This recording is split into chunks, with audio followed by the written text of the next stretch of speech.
నా పేరు మెడికల్ నాగరాజ్, పెద్దారవణ మండల సాధన కమిటీ సభ్యులు. గత ప్రభుత్వంలో జిల్లాల విభజన, మండల విభజన సరిగా పరిపాలన సౌలభ్యం సరిగా అందించలేదని కూటమి ప్రభుత్వం వచ్చిన తర్వాత మేము జిల్లాల విభజన, మండలాల విభజన సౌలభ్యం అందిస్తామని చెప్పి మొట్టమొదటిసారిగా అసెంబ్లీలో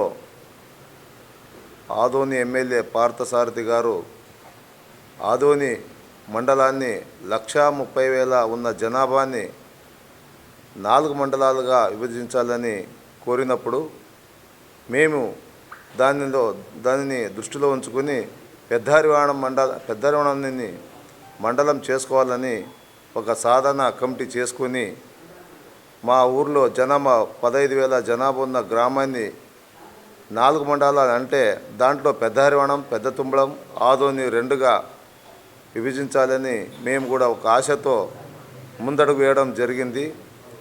ఆయన పార్థసారథి గారు సానుకూలంగా స్పందించి మీ పెద్దారవణాన్ని మండలం చేస్తాను, నేను దాంట్లో పెద్ద తుంబలం మరియు ఆదోని 2 భాగాలు చేసి చూపిస్తానని చెప్పినప్పుడు మేము దాంట్లో దృష్టిలో ఉంచుకొని అక్కడ ఉన్న నాయకుల్ని అందరినీ కలిసి ఒక మెమోరాండం ఇవ్వడం జరిగింది.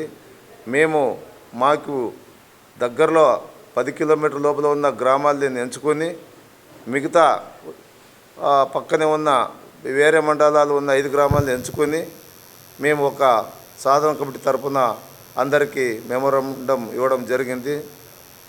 అందులో భాగంగా మేము తదనంతరం అక్కడున్న రాజకీయ నాయకులను కలిసి వాళ్ళకు కూడా మేము మెమోరాండం ఇవ్వడం జరిగింది. వాళ్ళు కూడా సానుకూలంగా స్పందించి హరివాణం అయితే బాగుంటుందని చెప్పి వాళ్ళు చెప్పడం జరిగింది. తదనంతరం మేము ఒక ఉపసంఘం ఏర్పాటు చేసినారు. ఆ ఉపసంఘం మా కర్నూలు జిల్లాకి రాలేదని మేము ఆ ఉపసంఘం మినిస్టర్ని కలవడం జరిగింది. అక్కడ ఉన్న మినిస్టర్లు అనగానే సత్యప్రసాద్ కానీ, నిమ్మల రామనాయుడు కానీ, సత్యకుమార్ యాదవ్ గారు కానీ, ఇంకా అన్ని మినిస్టర్లు కలిసి మేము మెమోరాండం ఇవ్వడం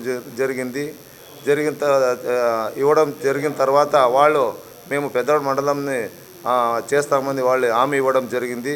వాళ్ళు కూడా గత 27/11/2025లో క్యాబినెట్ మీటింగ్లో పెద్దారవణాన్ని మండలాన్ని 1503 గెజెట్ నెంబర్ విడుదల చేసి పెద్దారవణం మండలం చేసినామని వాళ్ళు చెప్పడం జరిగింది.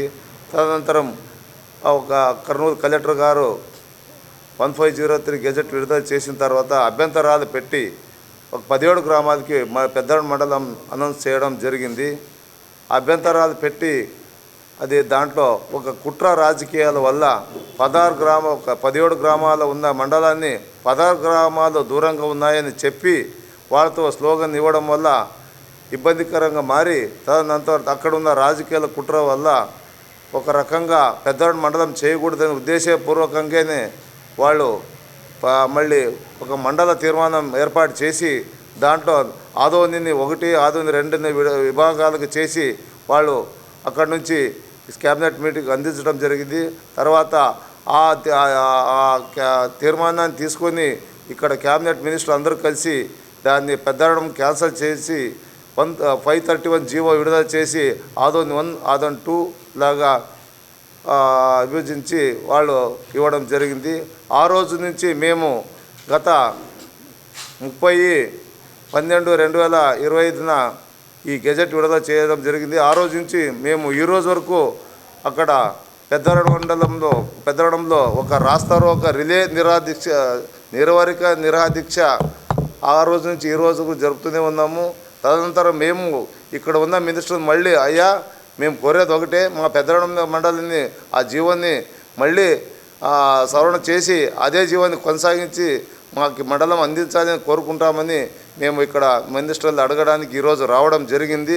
వాళ్ళు కూడా సరే అనగానే సత్యప్రసాద్ గారు గత 28/12/2020 క్యాబినెట్ మీటింగ్లో 2 ఆదోని 1, ఆదోని 2 అని విభాగాలు చేసినప్పుడు ఆయన కూడా ఒక మాట అన్నాడు, రాబోయే కాలంలో మార్పులు చేర్పులు ఉంటాయని అన్నాడు.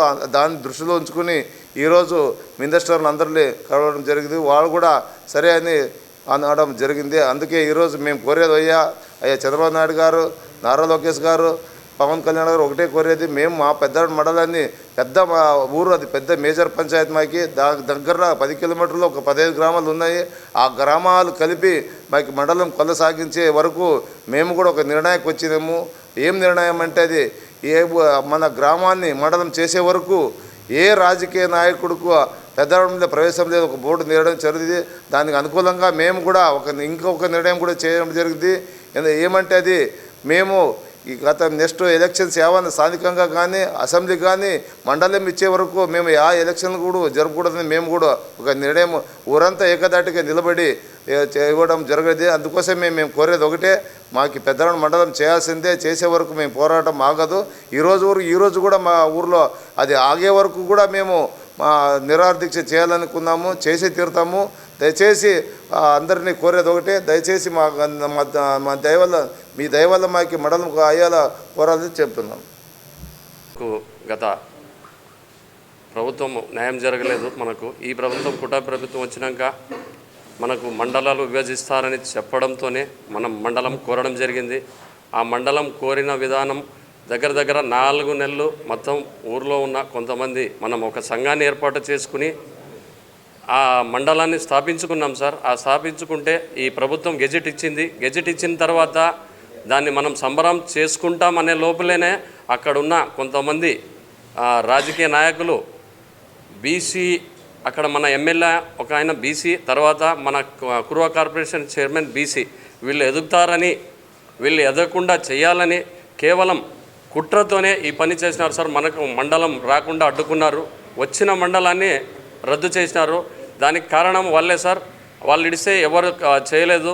దీన్ని నేను ఒకటే కోరేది ముఖ్యమంత్రి గారిని, తర్వాత నారా లోకేష్ గారిని, పవన్ కళ్యాణ్ గారిని, సార్ మీరు వచ్చి గ్రౌండ్ వర్క్ చేయండి. గ్రౌండ్ వర్క్ చేసి అక్కడ ఏం జరిగింది, ఏం జరగలేదు అనేది ఒకసారి చూడండి. కేవలం ఒక పార్టీ 2 పార్టీలు కలిపి ఈ 16 విలేజ్లు వద్దని జనాల్లో అపోహలు సృష్టించి మనం మండలానికి అడ్డుపడి వాళ్ళు చేసిన కుట్ర ఇది. ఈ కుట్ర తప్పితే ఏం లేదు. అయ్యా నారా చంద్రబాబు నాయుడు గారు మరియు నారా లోకేష్ గారు, పవన్ కళ్యాణ్ గారు, మీకు కోరేది ఒకటే, మన మండలాన్ని మనకు తిరిగి ఇవ్వండి, తర్వాత ఇంకో మండలంగా ప్రకటించండి. ఆ రాజకీయ కుట్రని మీరు వచ్చి ఒకసారి గ్రౌండ్ వర్క్ చేసి ఇది చేయాలని కోరుకుంటున్నాను. Thank you. నా పేరు పరమేష్, పెద్దారివాణం. కొనసాగించాలి.